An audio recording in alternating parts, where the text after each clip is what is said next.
Siyathokoza. Today we are here with our guest Mkhulu Nsingiza, CEO of the Zindzi Mandela Foundation, also the founder of the Kemet movement in South Africa. And in Daba, Namhlanje, we're going to be talking about all things South Africa, in particular its spiritual alignment issues, as well as the current state of affairs and the role of royals within a democracy.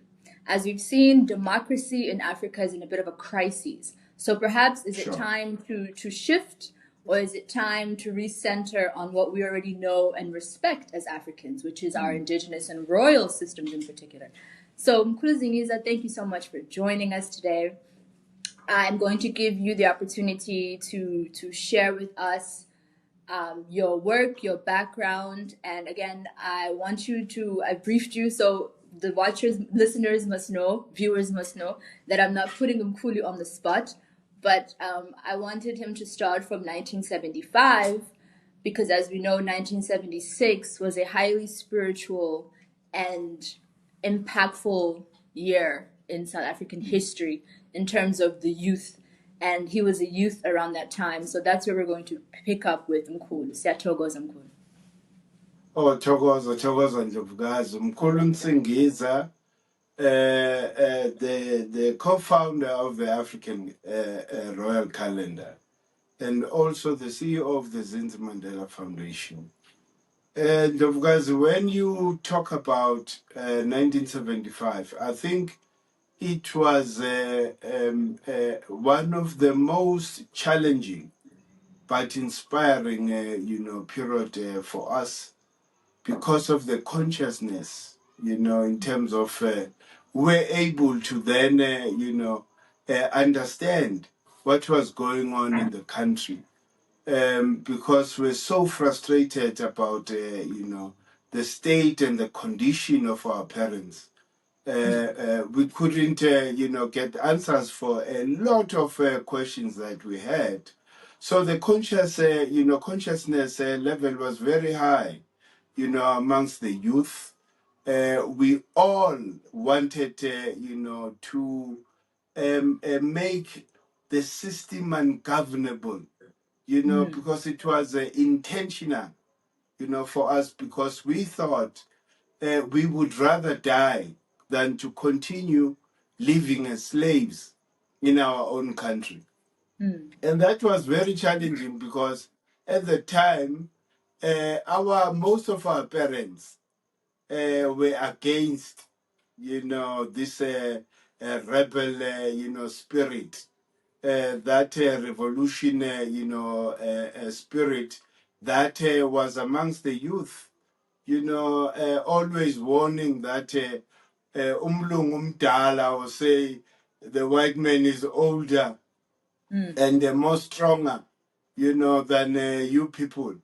What impact are you going to have?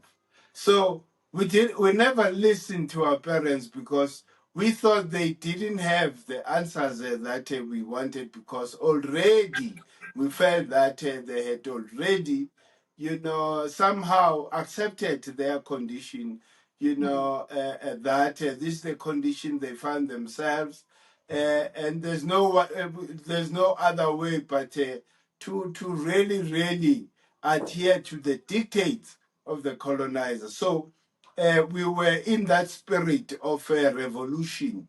We had enough of suffering and killings of black people in South Africa. So a lot of us were ready already, consciously and mentally and spiritually, for the revolution that was to come in the following year.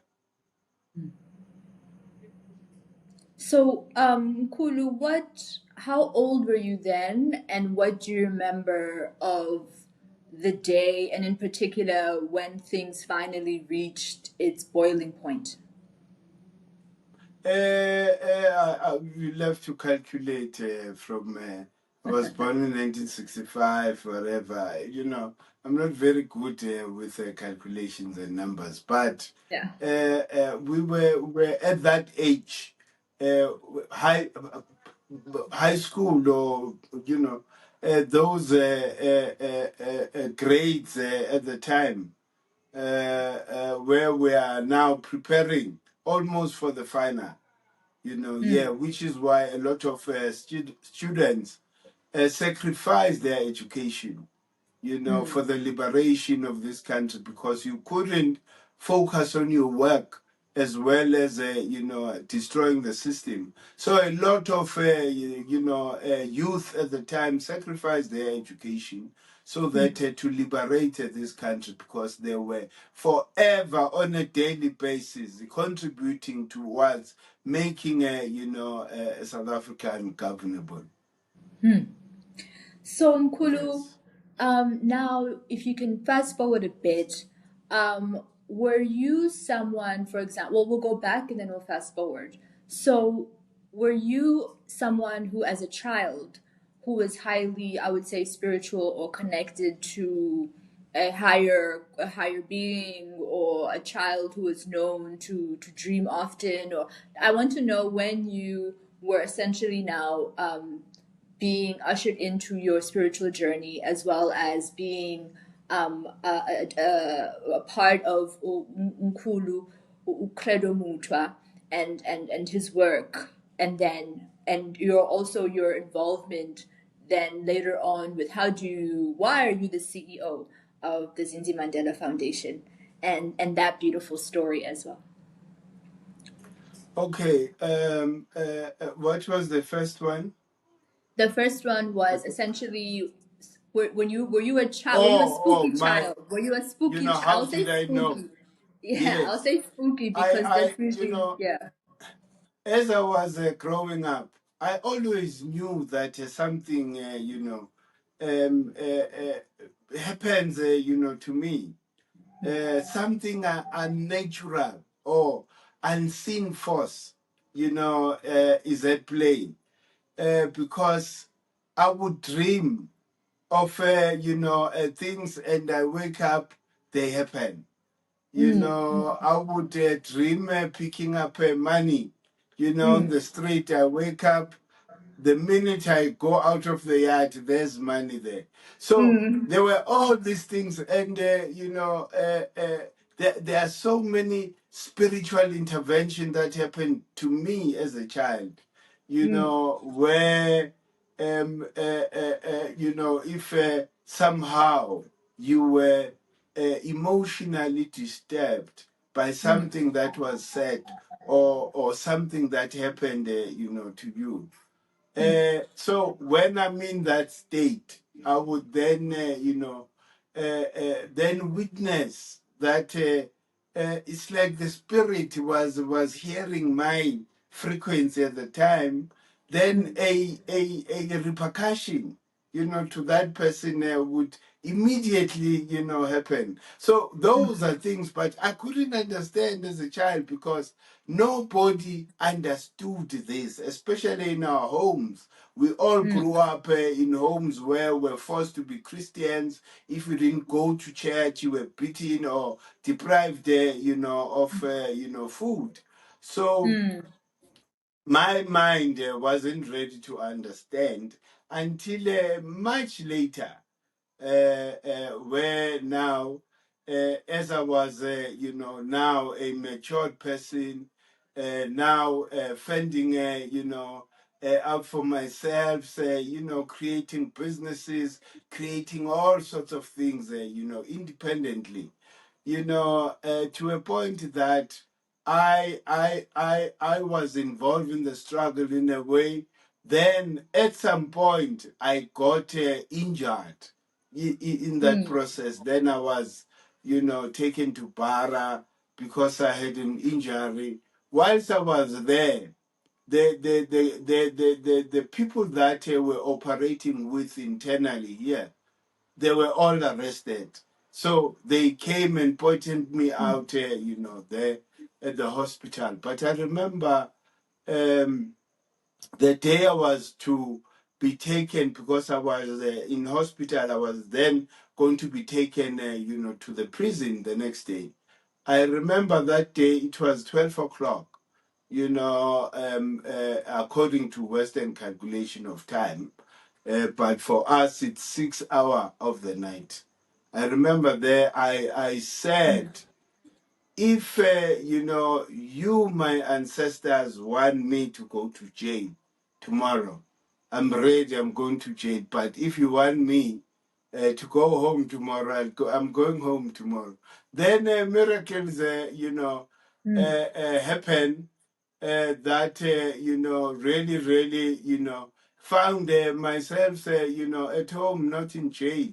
A miracle happened. I found myself out Mm. of that situation where I was under guard. It's a long story, but that is a spiritual intervention that I still don't understand even now.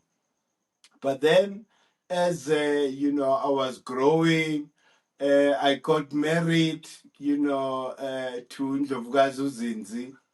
And fortunately, both of us were very spiritual people. So Sorry, Mkhulu. we, Sorry, ukukukhululile. yeah, Ukukukhululile, Mkhulu. So you have to go back a bit. You can't yeah, just drop that one. You must tell us, how did you meet? How did you meet? And how did Ndlovukazi. you then Ah, get the hand? Yes, how did you get the hand of Ingane kaMatikizela? ah. Hey, you see, it's one of those spiritual interventions, as well, because I never dreamt of, one day meeting Angel of God. But it happened, Mm. it was a miracle somehow, or hacker, things that we don't really. There was a rally, the Mm. first youth league rally, after they came back, Mm. from exile. I think, the leader was still Jackie Silibe, at the time. So they hosted the Mm. first youth league rally here in Orlando East. So Orlando East, that's where I live, Mm. next to Orlando Stadium. So I then, Mm. at about 11, 12, I decided to go and see my comrades there at the stadium. But then when I arrived there, I don't know by whether it was spiritually arranged or what. I thought I would be sitting with the rest of the people on the stands. But fortunately, when I walked in there, I find my comrades. They then take me, and tell me that they are going to speak to someone so that we are able to join leadership, sitting on the grass, there. And, as soon as Mm. we approached the gate, there she was. She just opened, Mm. the gate and gave me such a warm welcome. From that action, it just, a spark was created. And we couldn't, be away from each other right from that moment, because after the rally, I then escorted it home back. So it was a spiritual intervention. I never thought, that I could find myself in that situation, because it was throwing Mm. me, in the deeper end. Mm-hmm. Now I'm at a place where the epitome of our leadership, is umama no tata. Mm. So, it was a bit scary, in the beginning, but Yeah. she was there to comfort me. And fortunately, umama Winnie, gave me such a warm welcome. That's the person who made me feel Mm. comfortable to be around leadership, at the time. Wonderful. That's a beautiful story. Yes. So now I guess we can move to the foundation. So now you are the CEO of the foundation. Could you tell us more about what the foundation does, and essentially what are your ambitions for the future of the foundation, and what you're doing with the foundation? Okay, before we get to the foundation, Ndlovukazi, before we started the foundation, myself and Ndlovukazi Zindzi did a lot of research, and we traveled, a lot, the whole world, seeking this information. Really, really, because we're not satisfied with what was given to us, what was in the media, especially about ourselves. But we then took a decision that we must stop, researching post, colonial era. We need to go back, before we were colonized, as to who were we as African people. And that's where we found the jewel, a perfect image of an African person in terms of the knowledge that we found. So in our search and research, we then decided to go and see Ubabu Credo, because we couldn't understand as to why Ubabu Credo was so attacked by these Western trained doctors and philosophers, who were fashioned by Western thought. Then we went and spoke to him. But when we arrived there, we then realized that Ubab Credo came before people were ready, because his content that he was pushing, it was too deep, for those Africans who were Western trained. They couldn't understand, because the knowledge that he was talking about, it was never available in the curriculum of the whole country and the continent. So, which is why a lot of things that he was saying. But then that interested us a lot. He gave us the whole foundation, the beginning, of everything. Who are we? The importance, of this southern part, of the continent, where we are, vis-a-vis, the birth of humanity, the place, of the first time. The first people came from here. These are stories we heard from him, but we then did our own research to confirm everything that Ubab Credo was saying, and to our comfort, which is why we are confident that Ubab Credo came before his time. A lot of people couldn't have understood him, because he was taking people back before we were colonized. And most of the content that was in the mainstream media, it was a content that mostly focuses on post colonization, because there's no value there. We are now talking about a slavery period where people had been subjugated, and psychologically, defeated. So for African people, there's no value, because you have to then talk about this politics that has put us in the condition, that we are in.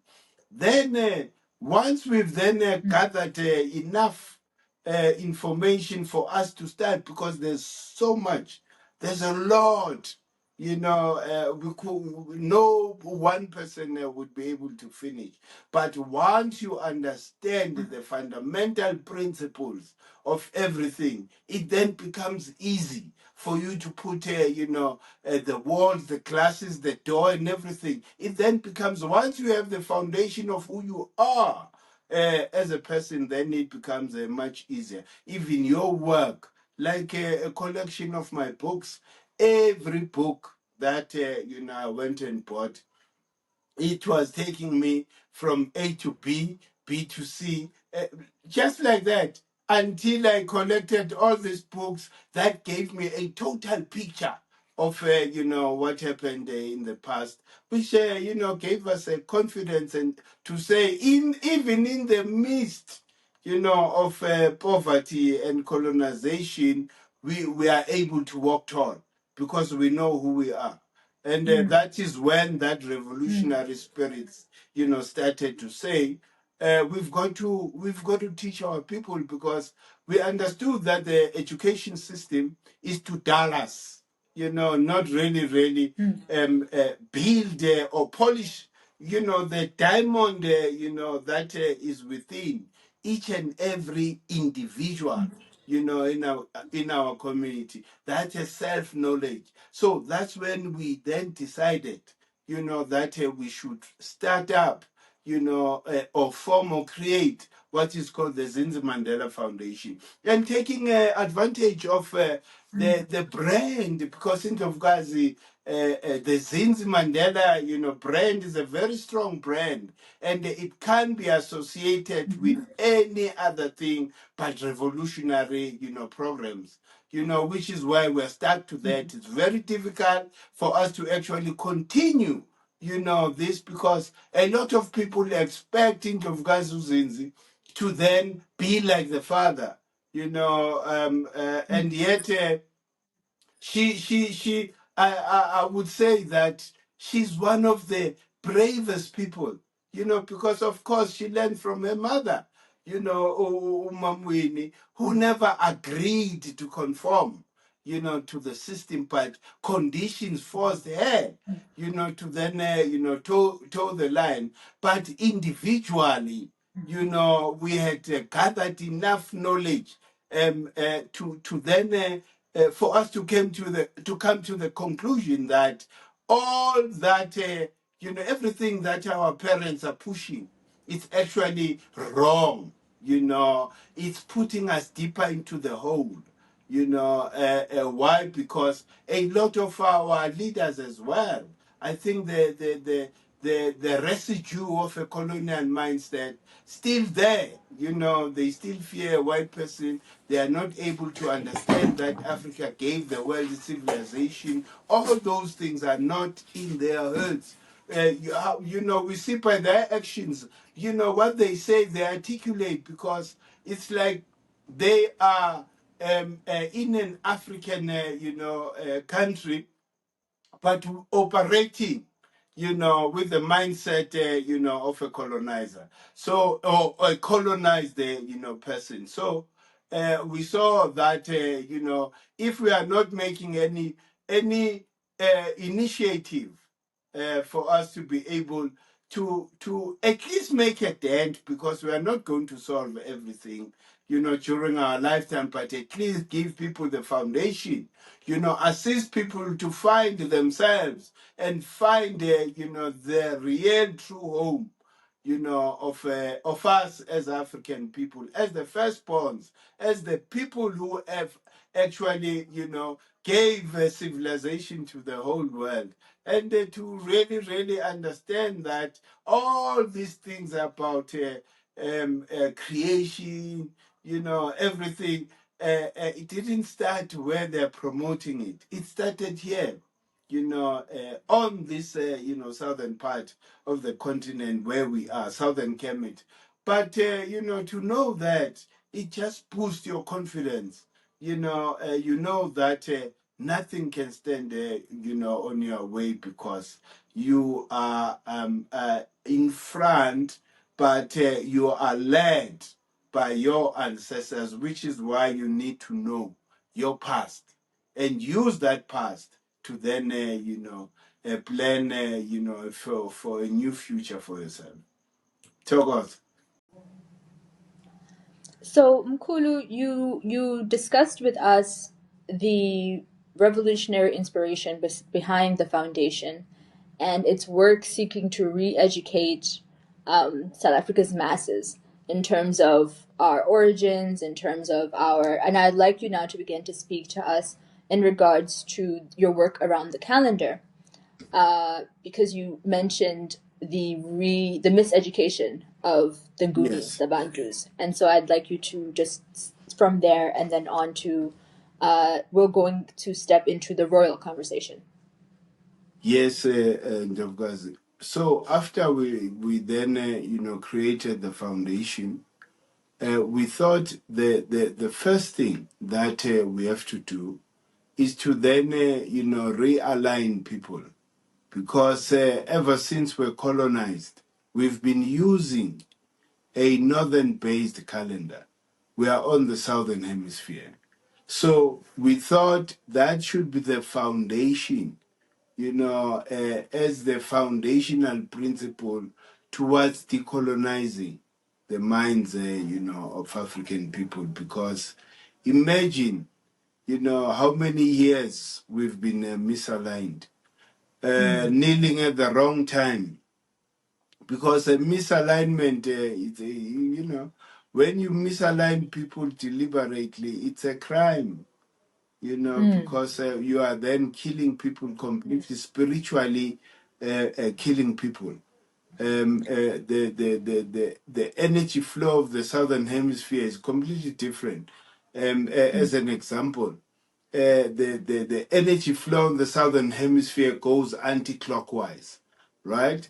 Then on the northern hemisphere it goes clockwise. So you can't then force people on the southern hemisphere to use a northern, based calendar. So this is the unfortunate thing about, the whole continent.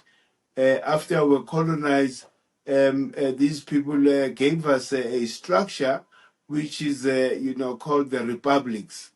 All republics on the continent continued with the colonial, time, fixing. It's not only the calendar, because it is time as well.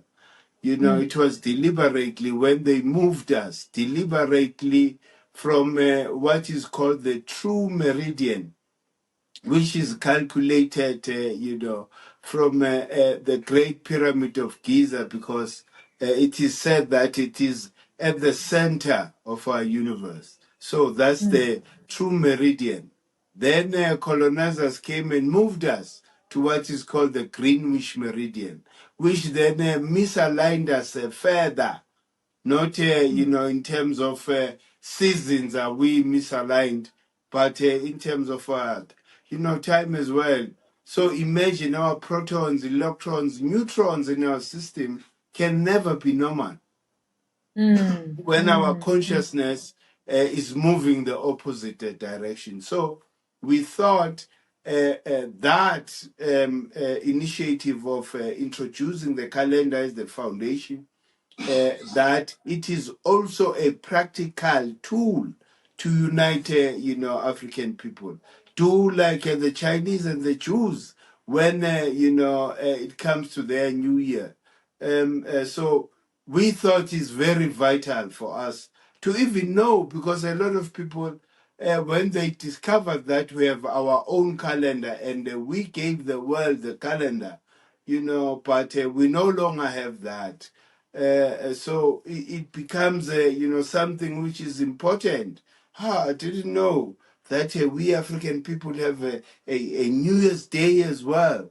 It was something special. It is still something special, amongst a lot of people, especially the youth who are rebellious, by nature. This finds, resonance, with their spirit. So that assisted us to then move over into education, put the foundational principle, towards a decolonized education system, because government talks about, when they are trying to say that they are listening to the youth and decolonizing education, what they do, it's normally they paint or, whatever the university, so that it looks African, and they give us black professors. But that is totally useless, because the fruit is the same. Whether you bring a black or a white professor, the fruit is the same.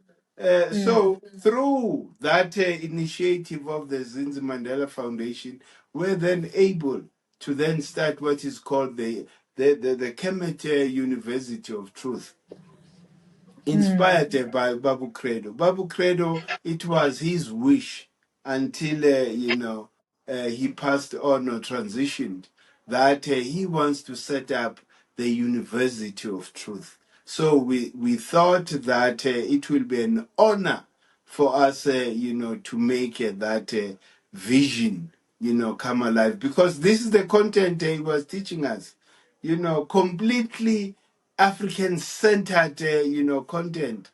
There's no Western, content influence there, because we gave the world civilization. So therefore, people who were civilized first African people, all we have to do is to go back who we were before we were colonized. This is where we found, gold.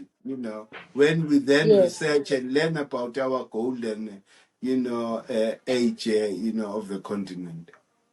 So, Mkhulu, you would say that the disorientation of Africans in particular, uh, would you say that some of the things that we're seeing happening in South Africa, from natural disasters to a lack of social cohesion to violence to, I would say, Uh, bad luck in leadership?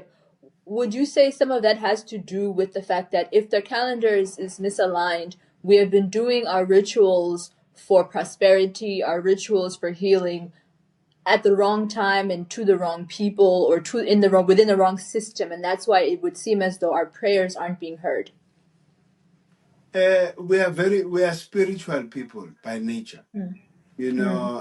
and our spirituality is older than white people. So Mm. therefore, as a nation, we can then depend on a foreign concept that is called religion, because Mm. we are very spiritual. We believe in nature. This is, our teacher. We live nature. We are one with nature. So therefore, there's got to be a resonance, between what we do and the nature. If there's no resonance there, then, that is a misalignment. And how to achieve that? You start with a calendar. You have to twist, like, the calendar, you twist your month. If you were born, in June, you look at the opposite, star sign. That is your star sign, So those are things that you need to do. Also, the system. Remember that the calendar is just but one aspect of the machinery of the system to keep us in this position. Religion as well. It's foreign to us. We don't know that. We know Mvelingangi, Rama said, Kamata, though, during our ancestors. And those, names are very scientific. As an example, Umvelingangi, Kamata, Rama said, it means, the first cause, the one who came first. It follows the ancient, Kemetic, philosophy that says, in the beginning, the first atom emerged from the waters of Noon, which is that carbon soup. So that was the first atom before any other creation. Then that atom then created, everything, that is. That relates to the first cause. So our ancestors were scientists, and our languages are scientific languages, if they are read in the African, context. So Mm. therefore, the system itself, remember that our tried and tested governing system, it's African royalty. But then Mm. African royalty was, demonized, as it is still demonized and subjugated. So therefore, is no longer able to align and reconnect with those principles, of the past. Why? Because people, most of the, as an example, most of the people that we see in traditional, in royal leadership, a majority of those kings and queens are Christians. So therefore, you see, the battle is lost right there. If a leader that is supposed to lead people, as an example, you will never find a Chinese, a leader, spiritual leader, or the head of the family, adopting a foreign, religion or concept, of living. But why are we doing that as African people? Look at the Jewish people; they follow their own way. The Chinese, the Muslim, everybody's doing their own thing. It's only us African people who are still confused. Why? Because we still believe that our own spiritual system is demonic. And yet, it's scientific and it's the beginning of science. Because when you understand, the African creation story, it's a scientific story. So, Mkhulu, would you then say, I want to, for you to go further in depth on the royal conversation. So, would you say, Mkhulu, would you say that South Africa, for example, would not be, if tomorrow people were able to say, we are tired of voting, our votes are not making sense, we vote one way and then people who we voted out are still in power, because now obviously South Africa's political landscape has shifted significantly with the introduction of things like the GNU, which is not the first time they've had a government of national unity, but it creates now this system where, so long as they still have enough of an interest to opposition parties, a party can still remain in power even if people have expressed dissatisfaction and voted, did not vote for it or voted it out. So would you say that, like, for example, if tomorrow South Africans decided democracy is not working, they're seeing coups d'etats across Africa, dictators are thriving in Africa, and then would you say that because of this issue of the spiritual alignment, which I would say is significant because kings, even throughout Europe, are narrated and described as people who are very close to God, the creator. They are narrated as people who are also have the ability to be prophets, as Shaka Zulu said to have been a prophet, and many others have been said to be prophetic, in their gifts to be prophetic gifts, as in they can see the battle ahead, they can see the trouble ahead. This is something that is part of the reason why people would get on their knees to a king, because it was essentially the embodiment of a disciple of God, sent by God to rule and guide these people, this nation, through living and making sure that they're still grounded in their spirituality. So now, when you mention the misalignment with some of our traditional leaders, this would then, I would say, give me an answer as to why we were in the position we're in today. But would you say that at some moment in time, should spiritual alignment occur, what would you say to South Africa being run by royals? Not essentially one king, because we understand that that makes it even more complicated. But if it was a parliament, a royal parliament, like the ones that do currently exist but are not really, I would say, don't have that much of significant power. But if it was a royal parliament that ran things, and then the politicians continued to be public servants, but under the royal parliament's leadership, would you say that South Africa is currently ready for that, or would you say that that would be helpful in the future, possibly? That will be, very, very helpful. That is how things should be. Unfortunately, our traditional or, royal leaders are not ready for that situation. They are not even preparing for that situation, because we all know, we can see that the Western system is crumbling. Republics on the continent are crumbling. The system, it's just about to fall. But now we don't have leaders who are ready to then take over. Based on their current situation, their focus, what they are focusing on, it's not preparing them to lead us into the future. So therefore, this is our worry, but we know it's not all of them. You see, if you are a king, which brings this sensitive issue of being a constitutional monarch. When you are a constitutional monarch, you are finished. You are then saying to the politicians, you have a right to rule over me as a king. This system is not supposed to be alive today. It was supposed to be dumped in 94. So therefore, if, the kings are agreeing, some of them, don't believe they are fully kings. If, the president hasn't come and confirmed them as kings, and that is against, this African, law that a commoner can never touch the head of a king and be crowned by a commoner who's given power by colonizers, after they balkanized and stole everything to us, then handed over power to people who are then going to pursue and continue with their agenda.